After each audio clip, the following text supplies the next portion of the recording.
Welcome to another edition of the Caring for Caregivers Mental Health Care Program. Today, our topic is capacities for care, how information can decrease anxiety and improve outcomes. And we're so grateful to have you with us, and so grateful that we can facilitate these kinds of conversations for parents and caregivers of medically complex children. We invite you to learn more about the program at mickey'smiracles.org. Under the programs tab, you'll see two tabs. One is the Caring for Caregivers program, and the other is the Beyond the Diagnosis program that we're currently offering as well. We invite you to look at both. And we also want to take a moment and share gratitude to our two sponsors. We have sponsorships from Jazz Pharmaceuticals and Neurelis. These programs are not possible without support. And we're so grateful that they've given us the resources to share this important conversation that really gives parents and caregivers permission to acknowledge their journey with mental health and the ups and downs, the peaks and the valleys beyond our existing Mickey's Miracles community and beyond the pediatric epilepsy community to all parents and caregivers of medically complex children. And with that, let's take a moment to listen to a message from our CEO and visionary founder, Christy Grease.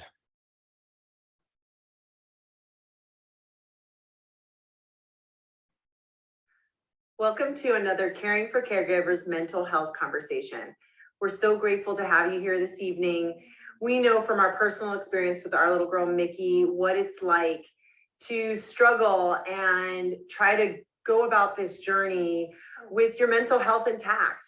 And it's challenging. And as you're going along the journey, you find that many times you'll think that you have it all together, you have it all figured out. And then the littlest thing will just make you realize that you don't, and that you need more tools.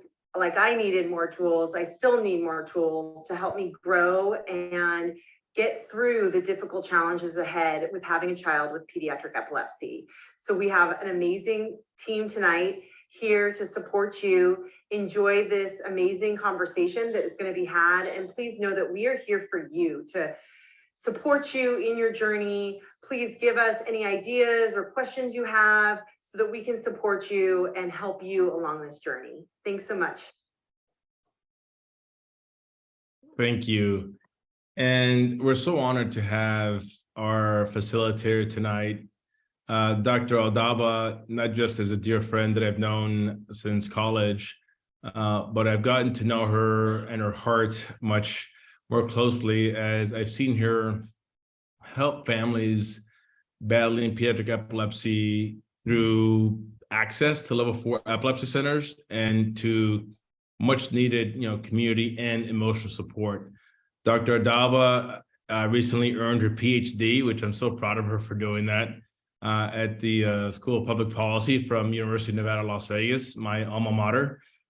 She is currently earning her hours for licensed clinical social work, and as a faculty member at UNLV, who has also served in a social work capacity and as executive director of various nonprofits and organizations. And it's been really comforting to have someone like Ivet work with our families, help them understand the importance of getting to a level 4 epilepsy center and then holding their hand kind of along the way.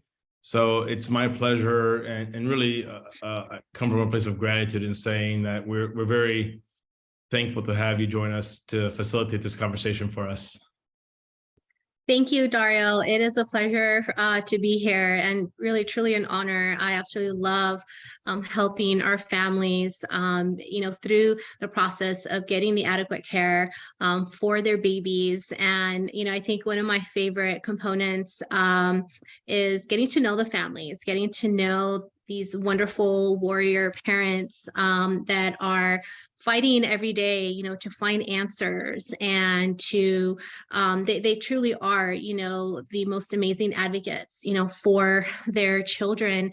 And it's just an honor that I get to be a part of that journey.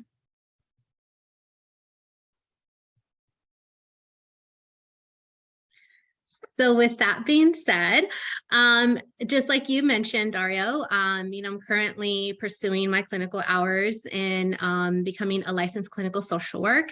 And I want to, talk to you a little bit about, some of my experiences, because the topic of today's, webinar is, having to navigate, a variety of different, components of our children's care. And sometimes, the lack of information that we may have about how to go about, navigating, whether it's, finding the appropriate resources, services, doctors, centers of care, whatever that might look like. Not being able to have or, access to that information can definitely bring about, anxiety, and a lot of other, potential symptoms that I hope today, we can learn a little bit about how to navigate, how to mitigate, those areas, and essentially, develop a plan, for us to be able to help each other and for our families out there, to be, to find a little bit of comfort, as far as how to navigate some of the unknowns.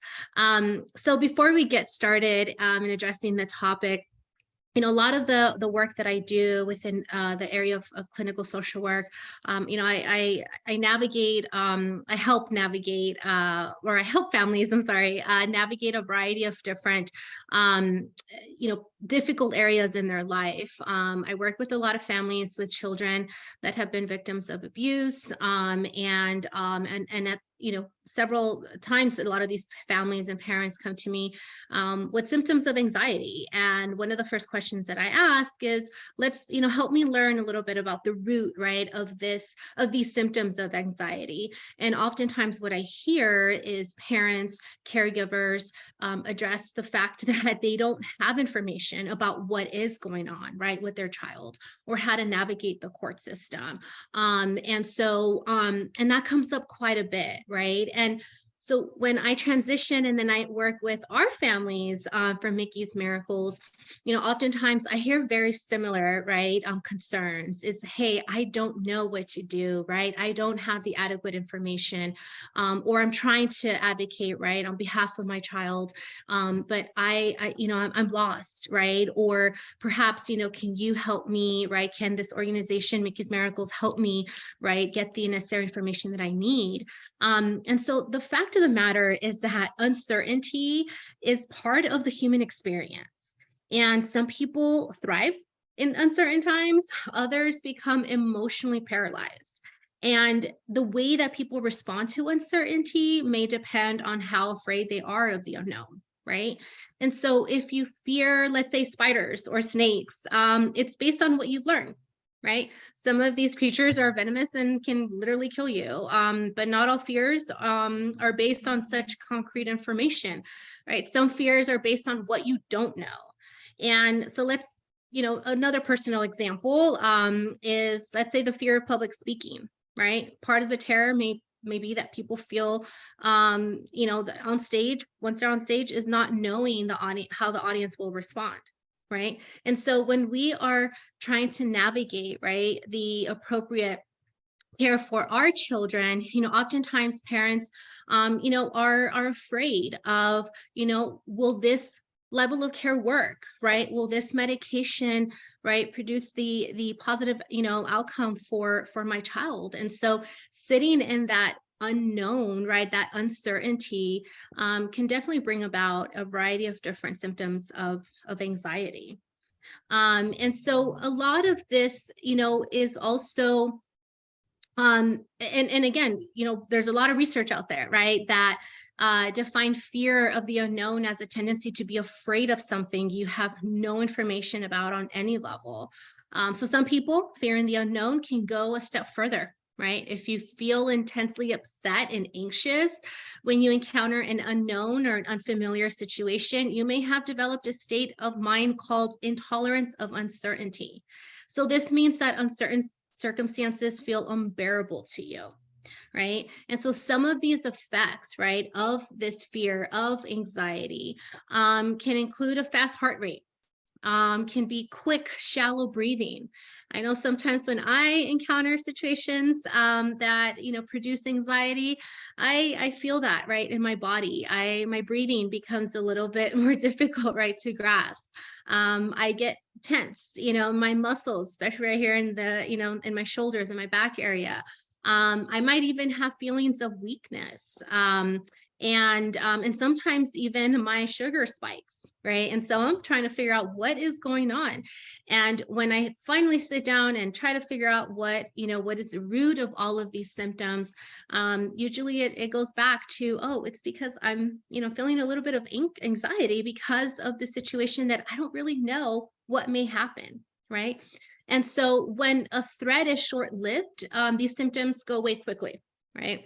But if you feel a near constant fear of the unknown, this could definitely harm your health, right? And so I feel that a lot of our families, when they're trying to navigate the proper care for their children, right, they're in that state of that long term, right, of uncertainty. And so this is where getting the information, right, about what to do and what steps they need to take is key, right, to alleviate some of these symptoms.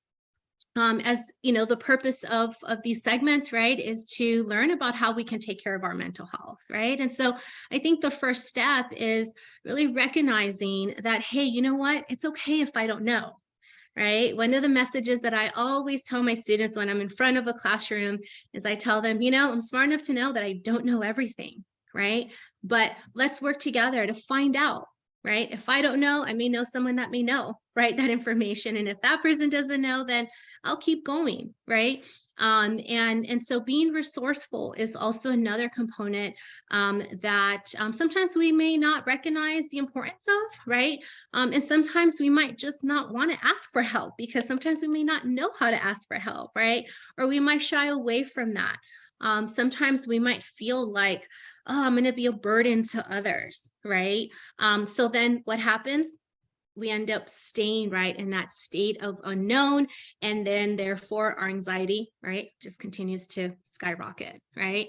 And so it's really about just navigating what's going to work for me, right? Who are the people around me that could help me? And of course here at Mickey's Miracles, we are definitely right an organization that one of our purpose is to help families navigate this process of finding the adequate care for their children. It's funny that you say the uncertainty, and it brings to mind something that I've heard Christy say a number of times, and they can handle information, right? They can handle a diagnosis. They can handle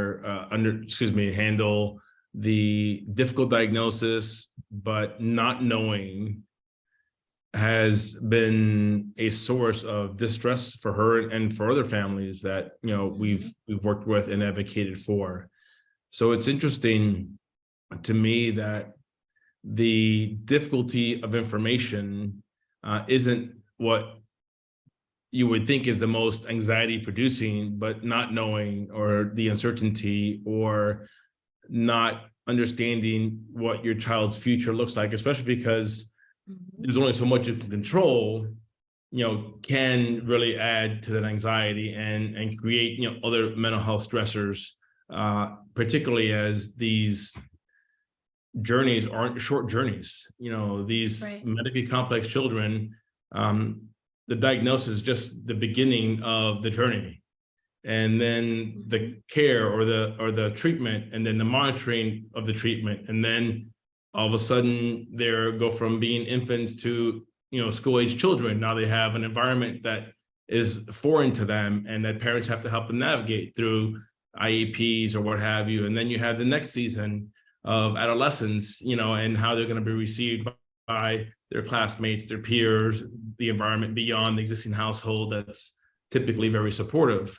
So I appreciate that perspective. And I thought, as part of, I always like to include a practical exercise as part of these conversations. And I think you touched upon, one of those things, Dr. Aldaba, I think quite nicely. And that is, our parents are much more resourceful than maybe they even think they are, Right. and that's an arrow in their quiver, so to speak, that prepares them for dealing with difficult things, and I thought we would take a few moments to have parents kind of acknowledge, and we did this once before, but I think it's worth repeating, the different arrows in the quiver, so to speak, or the different tools in our toolkits that prepare us for moments of anxiety or dealing with something that's uncertain or that can create anxiety and or fear or some other kind of emotion that's going to drive, some mental health challenges. Right. On the flip side, for this to be, I think, most useful, I think it's important that we walk through parents and caregivers through, the things that are producing the uncertainty.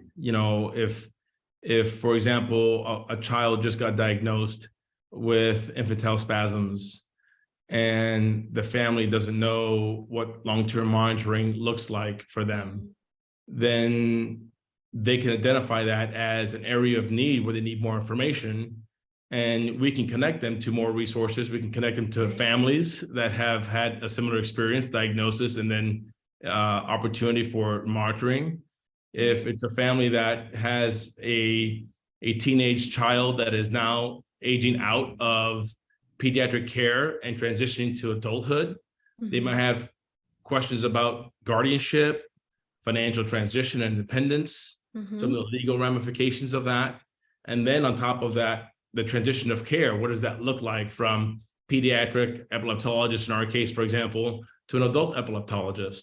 So I think it'd be useful, and we can invite, those on the call to put this in the chat, write down some things, very concrete, specific things that are causing uncertainty, that provide an element of the unknown, that are contributing to the mental health anguish, if you will, or challenges that a caregiver might experience at any point of the day. And I think as we do that, it gives us a concrete list of the things that are producing the fear or the uncertainty that is leading to the anxiety, right? And then writing it down basically removes it from the unknown to, okay, now I know this particular thing is causing this particular reaction. Right. And then the second part of that, and I think just as powerfully, is what's one action step you can take today and literally every day on those items to reduce that uncertainty, to reduce that fear, and I can say this for myself, when something's unknown for me, I have a tendency, the way my mind works, to fill in the blank with a negative. Oh, yeah. So yeah. I have basically, a catastrophic mind. Yes, that's I was about to mention. That's my tendency is to fill in that blank with the worst possible outcome. Yeah, which isn't conducive to positivity and hope and encouragement and the things that we typically associate with a strong resiliency to potential mental health challenges, right? So I do the opposite, and I put myself almost in emergency mode, and not because I have information, but because the lack of information leads my brain to fill in the blank with the worst possible outcome. Yeah, go ahead. Yeah, I just wanted to mention, as I'm listening to you, I was like, oh, wait a second, that sounds like catastrophizing, right? And so if you're prone to worrying about the unknown, right, as you mentioned, that's, your experience, some of us, right, may even develop, right, a habit of catastrophizing or imagining like these worst case scenarios. And catastrophizing is actually known as a cognitive distortion, right? And so this is a way of thinking that creates this inaccurate view of reality. But again, like you mentioned, then when we get that information and we realize, oh, wait a second, one, I'm not the only one going through this. Two, right, there's other people, there's other families that can help me, right, navigate this mindset of worry and fear and anxiety. I think that can also decrease, right, that lack of predictability, right, that sometimes we find ourselves almost stuck, right? You mentioned earlier, as our children transition, through their various stages of development, from childhood, right, to adulthood, there's we might experience, right, those feelings that you don't have enough information, right, to make these accurate predictions or decisions, right, on behalf of your child or for your child. And so sometimes we might want to get into this, way of counteracting that to get more information, and then that could feel daunting, right? Yeah. And so I think that's why, right, being able to identify various areas of support and coming up with an action plan is helpful. Yeah, I know. I appreciate that. So I think for those at home who are watching and participating in this webinar, I would invite you to take a few minutes to write down, and you don't have to write down everything, but let's say the top 3 things that upon reflection, and maybe you know that answer right now, maybe you have to think about it and reflect on it, maybe you have to meditate on it, maybe you have to pray about it, but whatever your process is, the top 3 things that are producing that unknown, that fear, that anxiety because you don't know. And then I think just as importantly, write one thing next to each of those that you can do on a daily basis to help reduce that uncertainty without it becoming overwhelming, and I think that's equally important, acknowledge what it is, name it, and then identify one thing you can do to help kind of fill that information gap, Right. and really, let it be something that serves you versus produces another layer of anxiety because now you are overwhelmed with information. And I'll remind you that we're here for parents of children with pediatric epilepsy. There's a number of advocacy organizations for children with autism or children with other types of medically complex neurological and or non-neurological complex medical conditions. And we invite you to reach out to those communities of support that are in place specifically to advocate for you and to be a resource for you. And if you need our assistance anyway, certainly you can identify us on Mickey on our website, mickey'smiracles.org.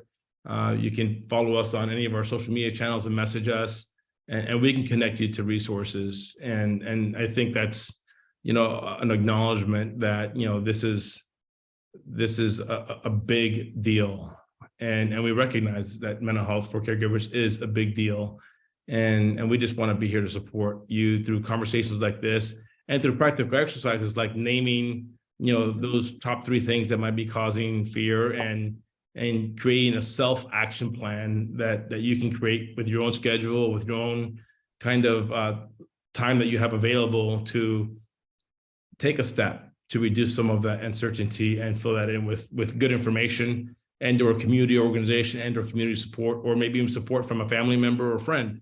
But I think that's a worthwhile exercise, and certainly we don't have the time on the call to be able to do that with everyone, but I encourage you to really spend some time doing that.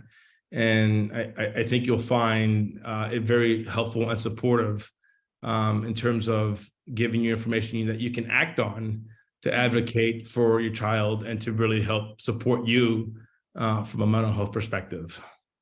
Yeah, and one strategy that I want to share with everyone is I have a what is called a coping plan, and I usually divide, right? I divide it with various sections. So for example, physical, mental, personal, relationship, work, professional.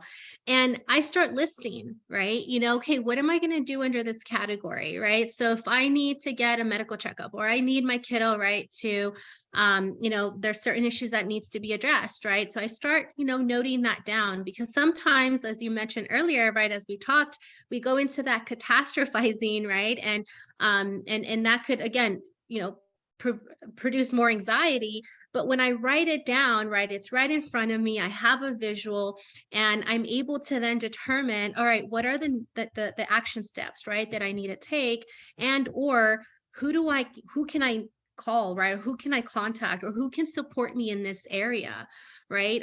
Sometimes our families might be, some of their stress might come from, financial, right, situations that, if they need to travel, for example, right, to get care in a different state, who's going to take care of their other children, right? Or having to cover cost, right? When they have to stay near the hospital or whatnot. And so, writing those things down and identifying, okay, you know what, this is what I can, accommodate, but these are some of my needs. And then from there, being able to identify some other resources that may exist in your community that could help with that, right? Can help alleviate, some of those stressors.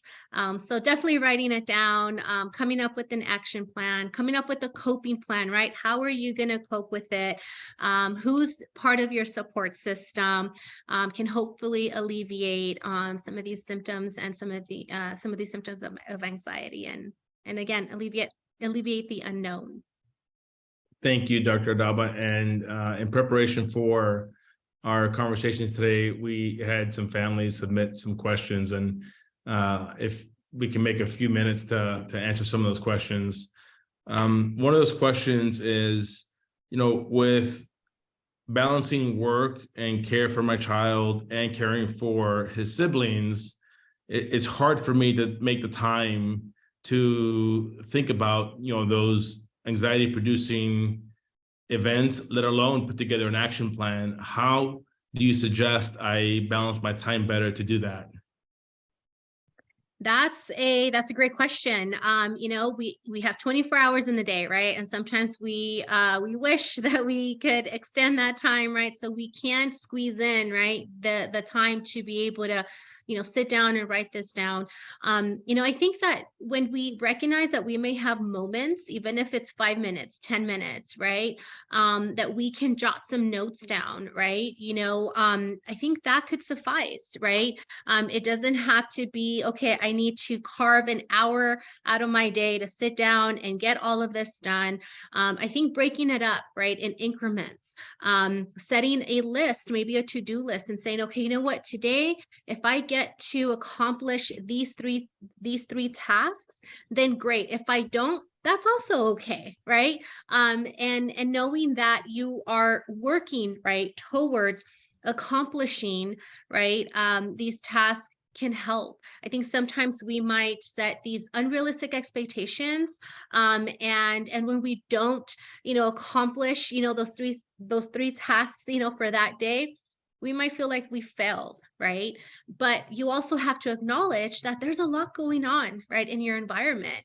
And so breaking it up, right, incrementally, can get you, right, to accomplishing, right, those goals for that day or for that week or for that month. That's a perfect segue into our next question. And that is, how do I prevent feeling like a failure when I can't find the information I need to advocate for my child? Wow, that's a tough question. That is a tough question. I think a lot of the times that feeling of I failed, really does come from a place of I'm not doing enough, right? But when in reality, you are, right? You are doing enough. And sometimes that's inevitable, right? To feel like we failed. But I think that when we take a step back and we realize and we look at the picture, we look at what we've been able to accomplish for that day, even if it's for that morning, right? We can take those steps of saying, okay, you know what? I was victorious in this area this morning, celebrate it, right? And if, let's say, in the afternoon, you don't really get to everything that you need to accomplish, you know what? It's okay, right? Because you were victorious in this area, right? And maybe the next, right, you can accomplish that the following day or later on in the week, right? And so I think a lot of the times we don't, right? We don't celebrate, right? Those small steps that we take towards achieving that greater goal that we have. And that could really, put us in a state of, of feeling like we're failing. Right. Sometimes it could be, I didn't pay too much attention to my other child because I was attending, right, to my baby, right, and say, okay, you know what, maybe tomorrow let me hit that reset button, right? Tomorrow, I will be a little bit more conscious about how I manage my time, and I will carve, right, a few more minutes or a little bit more time, right, to attend, right, to some of the other members of my family. And and we just keep going that way, right? But acknowledging that we are doing enough, and that there are people in the community that are willing to help. That's great. And, I love the idea of inviting caregivers and parents to be softer with themselves. Yeah. And I want to take a moment to acknowledge the challenges of being a parent of a medically complex child and not knowing what their future might be and how to best help them. But I know for certain from my experience in dealing with families in very tough circumstances that you're much more resilient than you think you are. Mhm. You're doing much more than you think you're doing. You're advocating more effectively than maybe you think you are. And I personally have witnessed the strength of these families. I've witnessed, single moms who have, other children and a medically complex child and financial difficulties navigate a very complex healthcare system to put their child in the best possible position to get the best care possible and to recover as strongly as possible. So I know, these topics are heavy, and I know we deal with some of the challenges that come from caring for medically complex children. But I also want to take a moment to acknowledge the strength that exists within our community, parent to parent, community member to community member. And just to remind you, you're doing more than you think you are. You're stronger than you might realize.